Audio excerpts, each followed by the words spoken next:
Nagsagawa ang Naval Reserve Center Southern Luzon, Philippine Navy ng Assembly Test 2025 para sa 3-1 1st, 3-1 2nd, 3-1 3rd Naval Squadron Reserve at Marine Company Reserve at donning of rank naman para sa bagong laang kawal na si Lieutenant Junior Grade Joseph T. Howe, Philippine Navy Reserve na ginanap sa Sorsogon Sports Complex, Sorsogon City nito lamang ika-26 ng Abril taong kasalukuyan.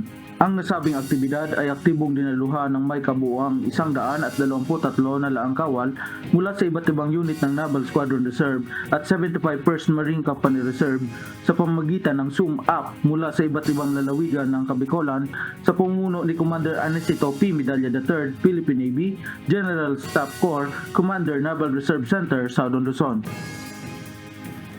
Ilan sa mga naging aktibidad nito ay ang pagkakaroon ng online lecture patungkol sa SEMO Fundamental, campaign mulat para sa West Philippine Sea at cybersecurity awareness para sa lahat ng mga kasaping laang kawal.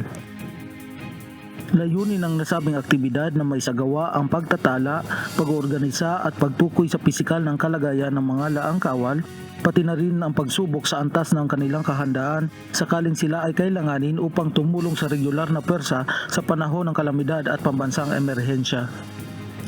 Dagdag pa rito, layunin ng aktibidad na bigyan ang mga kalahok na laang kawal ng oryentasyon hinggil sa Disaster Risk Reduction Management, estruktura ng organisasyon ng Philippine Navy, kabilang ang organic at mga laang kawal, at impormasyon ukol sa kasalukuyang mga programa at advokasya ng pamunuan para sa mga reservist at retirado.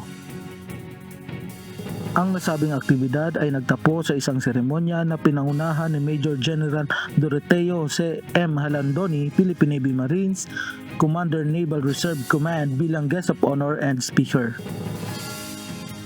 Pinasalamatan at binuri ni Major General Halandoni ang presensya ng mga laang kawal ng Philippine Navy sa Kabikolan na voluntaryong tumutulong upang maisakatuparan ang misyong makapaglingkod sa bayan sa oras ng pangangailangan, gayon din ang pagbigay parangal sa bagong laang kawal.